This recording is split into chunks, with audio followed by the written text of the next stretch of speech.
Tupac raised his acoustic guitar high above his head and smashed it into pieces on the Oakland stage. The crowd went silent as wood exploded across the floor, but what he did with those broken pieces would leave 20,000 people in tears.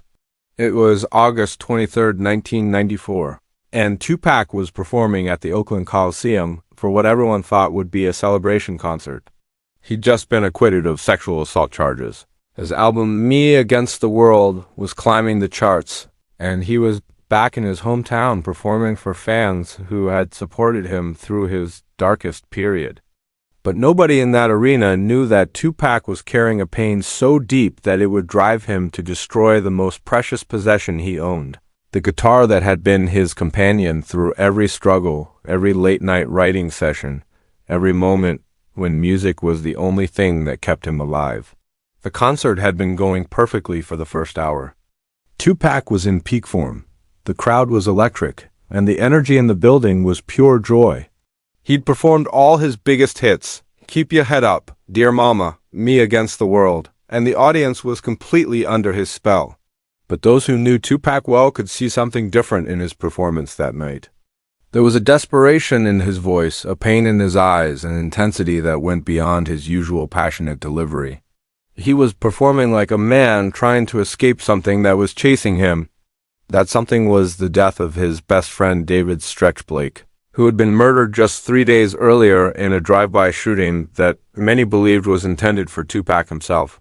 Stretch had been more than just a friend to Tupac. He'd been a brother, a collaborator, and the person who had introduced him to the guitar that would change his life forever. They'd met in 1989 when both were struggling artists in Oakland, performing at open mic nights and dreaming of making it in the music industry. Stretch wasn't a rapper or a singer, but he had an ear for music that was almost supernatural. He could hear potential in rough demos, could identify the emotion behind imperfect vocals, could see the artist someone could become even when they couldn't see it themselves. When he'd first heard Tupac perform at a small club in East Oakland, he'd immediately recognized something special. "This dude is going to change the world," Stretch had told his girlfriend that night. "He's got pain in his voice that people need to hear." But it was Stretch who had found the beat-up acoustic guitar at an Oakland pawn shop in 1991 and convinced Tupac to buy it for $40, even though Tupac was so broke at the time that $40 meant choosing between the guitar and groceries for the week. Every real musician needs to know how to make music without electricity, without a studio, without anything but their hands and their heart, Stretch had told him that day, holding the weathered instrument like it was treasure. "This guitar is going to teach you to be a real artist, not just a rapper who needs beats to make music." Stretch had been absolutely right. That guitar became Tupac's most trusted companion, his confessor, his therapy. When the world was too loud, when the pressure of fame became overwhelming, when the legal troubles and controversies threatened to crush his spirit, Tupac would pick up that guitar and find his center again. He'd written Dear Mama on it while sitting on his mother's couch at 3 a.m., tears streaming down his face as he thought about all the sacrifices Afeni had made for him. He decomposed Keep Your Head Up on it during a dark period when he felt like giving up on everything, when the criticism and hatred seemed to outweigh the love. Every love song, every tribute, every moment of musical vulnerability had been born on those 6 strings. More importantly, it was the guitar that had cemented his friendship with Stretch. Though Stretch couldn't sing or rap, he was a gifted bass player, and the two of them would jam for hours in Tupac's apartment, creating melodies that never made it to albums but lived in their hearts. These sessions became their sanctuary, the place where they could dream without judgment, create without pressure, and be young men with hope instead of artists carrying the weight of the world. "When I die," Stretch had joked just a month before his murder, during one of their late-night sessions, "I want you to play that guitar at my funeral and send me off right. None of this church organ bullshit. Send me home with the music we made together." They'd laughed that night, neither believing that death would come so soon, so suddenly, so senselessly. But 3 days ago, Stretch's prediction had become a painful reality. He'd been gunned down outside a recording studio in Queens, killed by men who were really looking for Tupac, but had mistaken his car for the vehicle Tupac had been driving earlier that day. Stretch had died because of his association with Tupac, because their friendship had put him in danger, because being close to Tupac had made him a target. There had been no funeral. Stretch's family was too devastated, too scared of further violence, too poor to afford the service their son deserved. There had been no goodbye, no closure, no chance for Tupac to honor his friend's memory the way Stretch had requested. Tupac had been left with his grief, his guilt, and a guitar that now felt like it was haunted by the voice of a friend he'd never hear again. So Tupac had decided to honor him in front of 20,000 people. As the concert moved into its acoustic segment, Tupac walked to center stage carrying the guitar that held so many memories. The crowd quieted, expecting an intimate performance of one of his slower songs. Instead, Tupac sat down on a stool and began speaking directly to the audience. "Y'all know I've been through some things lately," he said, his voice carrying clearly through the arena. "Been accused of things I didn't do, been betrayed by people I trusted, been shot at and lied about and dragged through the mud." The crowd murmured its support, many shouting words of encouragement. "But the worst thing that happened to me," Tupac continued, "didn't happen to me at all.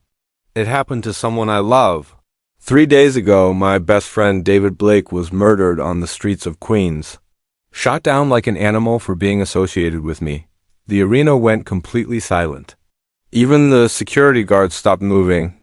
"Stretch was the best man I ever knew," Tupac said, tears beginning to form in his eyes. "He never hurt nobody, never disrespected nobody, never did nothing but love music and try to help his friends achieve their dreams. And he's dead because somebody wanted to hurt me." Tupac held up the guitar, its scratched and weathered surface catching the stage lights. "This guitar was his gift to me. He bought it for $40 at a pawn shop and told me it would make me a real musician. Every song that ever mattered to me was written on this guitar. Every truth I ever told, every tear I ever shed, every hope I ever had, it all came through these strings." The crowd was completely captivated, hanging on every word. "But I can't play it anymore," Tupac said, his voice breaking. "Every time I touch these strings, I hear his voice. I see his face. I remember promises we made to each other that we'll never get to keep."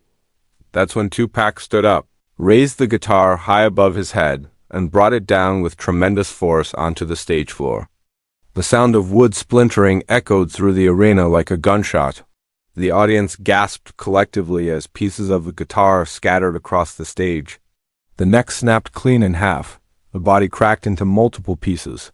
Strings whipped through the air like broken dreams. For a moment, Tupac stood among the wreckage, breathing heavily, staring down at the destruction of his most precious possession. Then he knelt down and picked up the largest piece, a section of the guitar body that still had Stretch initials carved into it, a detail nobody had known about except the two friends. "But you know what?" Tupac said, holding the broken piece like it was sacred. "Music doesn't live in the instrument. Music lives in the heart. And my heart is broken right now." By the time he finished, there wasn't a dry eye in the arena. Grown men were crying. Security guards were wiping their faces. Even the stage crew was visibly moved. But Tupac wasn't done. He picked up another piece of the broken guitar, the bridge, still with 2 strings attached, and began to pluck out a simple melody. "This is for you, Stretch," he said. "This is our song." What followed was the most beautiful, haunting version of Life Goes On ever performed, sung over the broken remains of an instrument that had created so much beauty, accompanied only by 2 strings that somehow managed to carry the weight of an entire orchestra. When the song ended, the crowd erupted in the most emotional standing ovation anyone had ever witnessed. People were cheering and crying and hugging strangers, all united in the shared experience of watching a man transform his deepest pain into transcendent art. After the show, Tupac gathered every piece of the broken guitar and took them home. He had a local craftsman turn the pieces into a memorial plaque that he hung in his studio.